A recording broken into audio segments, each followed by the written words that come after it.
வணக்கம். ஸ்ரீ ராமகிருஷ்ணர் சொன்ன கதை. வழியோரத்தில் ஒரு சாது ஒரு முறை சமாதியில் ஆழ்ந்து கிடந்தார்.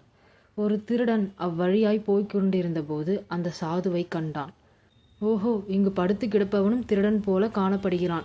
இன்று இரவு அவன் சில வீடுகளில் திருடிவிட்டு வந்து களைப்பினில் இங்கு தூங்குகின்றான் போலும்.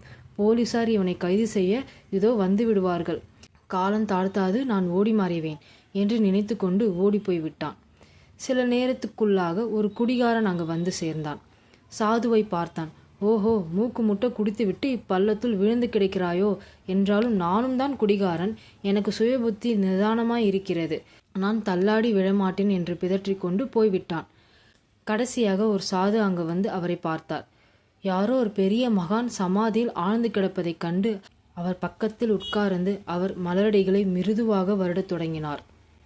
நமது உலக வாசனைகள் அல்லவோ உண்மையான பயபக்தி தூய்மைகளை தெரிய விடாது மூடுகின்றது. நன்றி.